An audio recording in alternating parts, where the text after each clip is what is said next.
everybody, I'm merisusheep, and thank you so much for checking out this video. And this was not planned at all, but sometimes you see something that's so bad, you just want to talk about it. So yeah, here's my no script impromptu review of the TV show Lazarus, because I just finished it, like literally, right now. I just finished it a second ago, and so when this series was airing, I saw like one or two clips of it, and I was like, oh, well, that looks like hot garbage.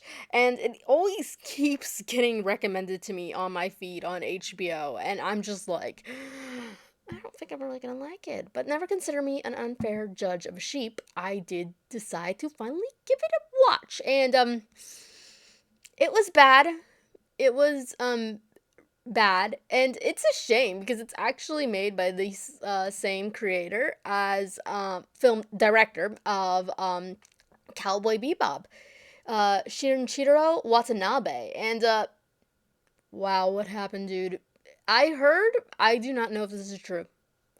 I do not know if this is true at all, but I heard that he originally wanted to do another type of space dandy anime, but they said no, we want a never a Cowboy Bebop. And so he gave them Timu Cowboy Bebop. I'm not sure if he did it out of some cynicalism or if his talent has really, really gone downhill, but that's pretty much what this was. It was just diet Timu Cowboy Bebop. Mom, can we have Cowboy Bebop? No, we already have that at home. And it's just like, I mean, look at the poster. I mean, they look exactly the same practically. The main character looks a lot, I mean, if you were going to consider him the main character, he looks a lot like Spike. The team's dynamics are a lot like Cowboy Bebop. The way that the team presents itself is a lot like Cowboy Bebop. Everything is a lot like Cowboy Bebop, but it forgot all the goodness of Cowboy Bebop. Now, I'm not an extreme fan of Cowboy Bebop. My brother, Nora Vanguard, likes it a lot more than I do. I watched it. I like some episodes a lot, and other episodes are just okay. I don't think it's bad. It's just not my personal cup of tea. It's about preference, not about quality, folks. Anyway, that said, this was like nothing like Cowboy Bebop. It didn't even go near as good of a quality. So what is the premise of this disaster of a TV show? So you basically have this mad scientist named Skinner, and he created a wonder drug called Hopna. And it's supposed to cure everything from, I guess, pancreatic cancer to the SADS. And everybody just took it, and they were using it in place of like recreational drugs. They were using it in place of just daily old painkillers, and everybody was just going hog wild for it. But then they find out, JK, everyone who took it is now gonna die. It's the end of the world, folks. Bye. So Skinner ditches, and it's like, try to find me, bro. And if you do, I'll give you the cure. But if not, we'll see you next Tuesday. Not. So yeah, it's the end of the world. It's gonna end in 30 days. And so the government assembles this team called Lazarus, which consists of Brazilian Timu Spike Spiegel, discount Faye Valentine, weirdly dressed weirdo scientist, and a twink, and Elena, the only character I liked, but she is bland as all get out. There was no substance to any of these characters. It was just like, it really was an experience. So anyway, the team pretty much goes around the world trying to find Skinner, and that's pretty much all it is. And right, if you thought this was going to be a spoiler-free review, I'm sorry, it's not. Spoilers. So, right in episode 3, you see Skinner. You can see him right there. He's sitting there in a homeless camp. They for some reason end up going to a homeless camp because they have a lead on where they think Skinner might be, and they're looking around for him, and they're asking questions, and Mr. Weirdly dressed dweeb is like, you know, um, have you seen this man? And they're like, he's not gonna answer you. He's blind. And I'm like, what is, okay, whatever. It's like, okay. And then he asks the other person, and then it's like, they get no answers. The person he asked was Skinner. It's obvious that it's Skinner. So if they just were a little bit more insistent, the entire series would have been over. Anyway, after that, they go to ever places, and then they start to kind of unravel Skinner's like ideology and what caused him to do what he did, and what led him to make this choice. And they start thinking, maybe humanity does suck and does deserve to die. And I kind of had a fit when I heard that. And they talk about all the things that are buzz trendy, like AI, climate change, and such like that. And it's just kind of like, it's not the fact that this stuff wouldn't be discussed. I'm working on a big review of Young Justice, and maybe like in a gazillion years I'll come out with it. But I think that is the problem with a lot of TV shows, is the fact that it's not that things like AI, climate change, political tensions, that stuff is real and it would be talked about. Oh, yeah, and social media.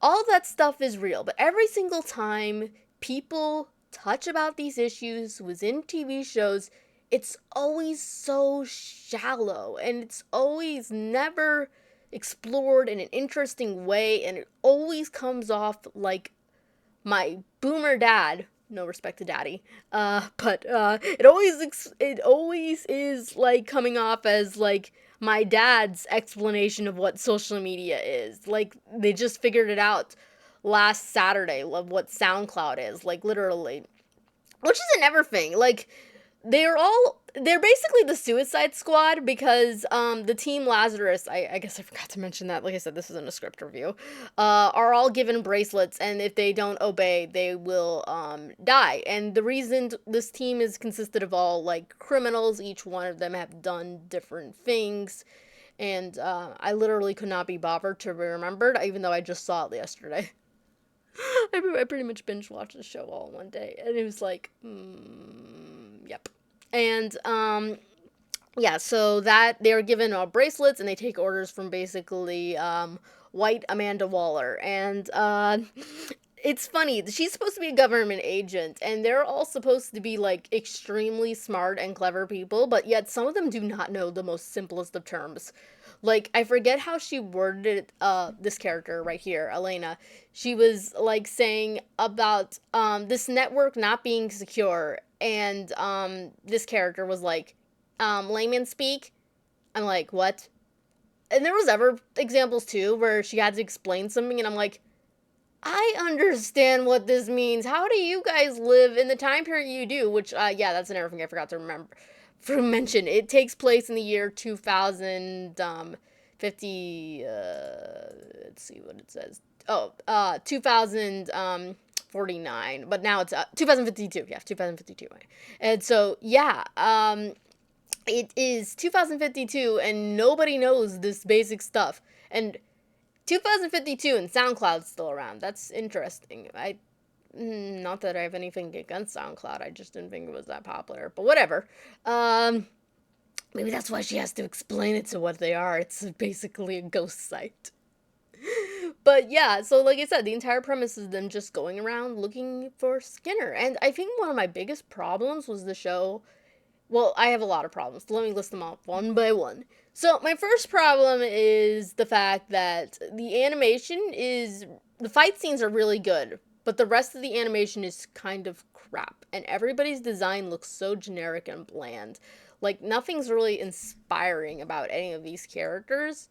Like, they're not bad per se, they're just not anything that really is, like, getting my, like, the only one I liked is Elena, but she, like I said, her design's very bland and generic, and she acts very bland and generic. There's nothing really that special about her. And I guess I liked the Twink character, but that was only because I can't really think of why, actually, to be honest. I guess it's just because I like the way he acts, kind of. But then everyone's see, the Timu Spike just seemed too much like a ripoff of Spike, and same thing with Timu Faye Valentine, and he was like all over the place. I didn't really. He was more of the dry, stoic character, but at the same time, he has these things about him. Like, look at how he dresses. He doesn't really kind of match his personality, at least in my opinion. And even the clothing doesn't quite make sense. It's a futuristic thing, but there's a few people who just dress like it's the 1800s, and there's no given reason, which kind of goes into my next problem, is that the world just doesn't feel lived in. It doesn't feel real. Nothing makes sense. And the fact that so how everyone is gonna die is the fact that you'll die in the order of taking like Hopna. So if I took Hopna like later than Nora Vanguard, my brother, uh, then I would die. If I took it before he did, I would die first. So it's not like everyone's gonna die all at once. And on top of that, there are a lot of kids that won't, because they say clearly in one episode that kids were banned from taking it. Now, a lot of kids did take it because both Elena and the Twink are underage minors, and they both took it. So they're gonna die. But that isn't surely every kid. Now, granted, the world's still doomed, but it's not like it's a bomb going off and everyone's just dead all at once. And so it doesn't feel like there's anybody squirming around trying to, account for that and try to prepare for that or do anything about it and such. And also, like, there's one scene where this, like, guy is just walking through the street and there's, like, violence happening on in the background, but it's so bland and boring that I didn't really pay attention to it. Like, I was like, oh, it took me a second to register it. And I guess it's supposed to be, like, the desensitization of violence or whatnot, but it's just like, well, that's interesting. Why aren't you really, like, have you seen the way people act when they find out it's the end of the world? There is all kinds of mass riots, looting, kind of like what it is now, but we won't discuss that. But it's just like, it's crazy. And everyone's acting fine. Like, they're just like, well, there's nothing really we can do about it, so we're just gonna act normal. It's like, I'm not saying everyone has to be, like, panicked, but no one seems to act like that. But yet they keep on talking how the world's gonna end in 30 days. So it's just like, I don't feel like you've kind of explored your premise in a logical, realistic way. But I've seen other shows that do that, where it's just like, it isn't really about the premise, it's more gonna be about character study. I didn't like any of these characters. Like I said, outside of Elena, who was bland, I didn't really feel for any of them. So, Discount Faye Valentine later on is revealed to be a Russian agent. What do we learn about her besides that? She had a girlfriend. That's it. Timu Spike.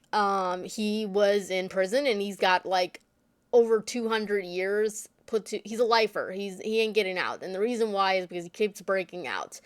And we learn later on that he was a part of like a gang as a kid, and they got into trouble and then they died. And so now he doesn't want to meet friends. Okay, very bland and generic. And then you have Mr. Weirdo, and no one told him. Someone told him that he wasn't going to be he was told that there will never be a Black Einstein, and then he punched the dean, and then a guy stood up for him. Oh yeah, that's why they were at the homeless camp, because they were looking for his mentor, because they believed his mentor would have a lead to where Skinner was, although they didn't realize that Skinner was in that homeless camp, right in front of them. So yeah, that was stupid. But anyway, yeah, so I mean, it's the year. I'm not gonna pretend that stuff like racial divisions and all that stuff won't exist. I'm not. But at the same time, it's just kind of weird that that's the story you chose to give him. And it's like the year 2052, and it's just like, okay, a shallow racism plot. Interesting. And then Twink was later on revealed to be like a spy. The team find out later on, and it's like, whatever, no big deal. We already kind of knew. Everyone's got their secrets. It's like, I feel like that revelation should mean a little bit more, but it doesn't. But yeah, he actually is a rich kid, and his entire backstory is like revealed in one episode. Apparently, he's an illegitimate child to some rich dude, and his brother and his dad already bit the bucket, and his sister's the only one left, and she isn't gonna inherit because the girl isn't allowed to inherit, and only the guy. It's like they give you all the stuff at once, and I'm just like, I don't care. And that was really the problem. I didn't care about any of these characters, like, not at all. It was just like, and I cared about the Bebop gang. I didn't even like them that much, to be honest. Like I said, nothing against the show, just personal preference. But I didn't really like the Bebop gang that, like, that wasn't my favorite show. But I still cared about them. Like, I love the episode, I think it's called Hard Luck Woman, about Faye's backstory. I loved that episode. That was really good. I liked the episodes with when they all get like, I think it was like they got high on space mushrooms or something. Like I said, it's been a long time since I've seen the show. And it was just like, it was interesting in that way. But these characters, I kind of just wanted one of them to die, because then if someone died, something would happen, and then maybe I would care about them. But they didn't. Sadly, they all lived. It's like, oh my goodness.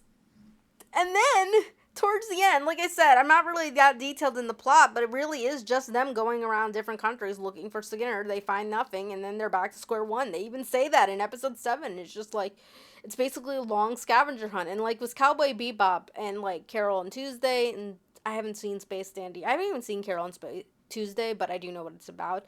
But the entire idea of it's more of like you have this fantastical environment, but then you're kind of put into a slice of life. It's kind of like a slice of life in a science fiction environment. And with the Bebop gang, you can get away with that because there isn't a ticking clock, and there isn't like a mandatory reason for them to, be expedient in their job.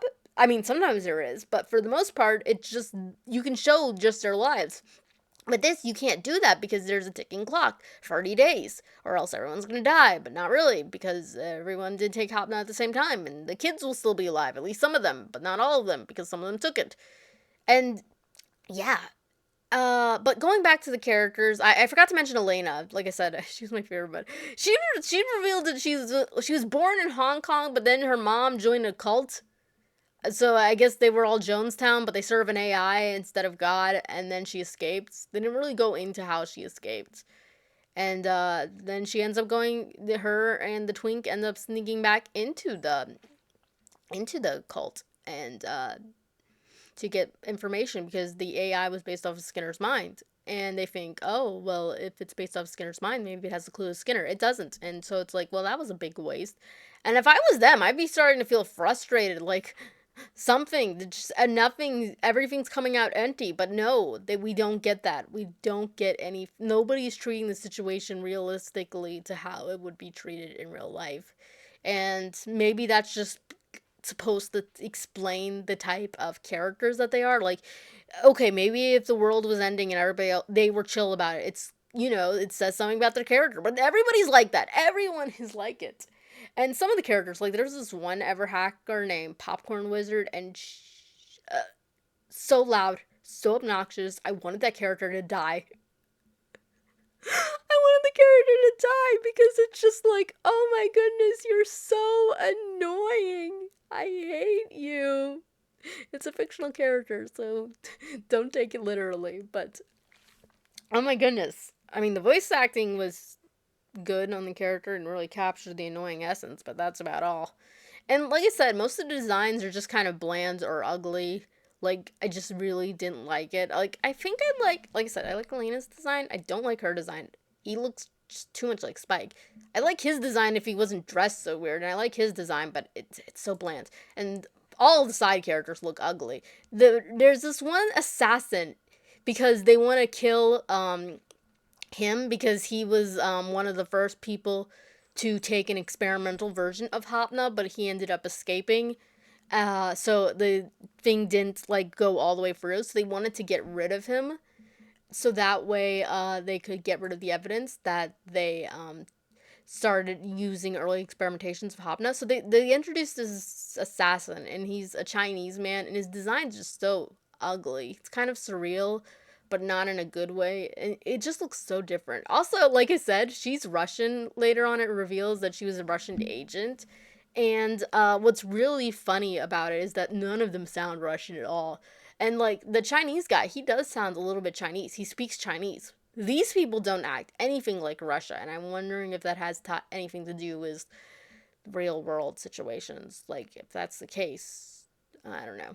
But it's just like no one did a Russian accent, no one even spoke Russian. So it's like you could literally have put them anywhere on the globe, and it was just like it would have not changed anything. But anyway, moving on, as they pretty much go around and find literally nothing, they literally then find out that plot twist. So the government took the idea of Hopna from Skinner and was going to make it into a biological weapon, and Skinner didn't like that, so he tried to escape. And then when he was escaping, he ended up getting cornered by the government and then the European government, and there was like a shootout in between them. And he ended up getting shot, and his suitcase, which was carrying the prototype of the Hopna in it, and it ended up exploding, and everybody on the train platform where they were at, where they cornered Skinner, just dies. And it's like, oh, well, it turns out not everybody died. The the Lazarus team, they were all there and they didn't die. They died, but they were brought back to life. You know, like Lazarus, get it?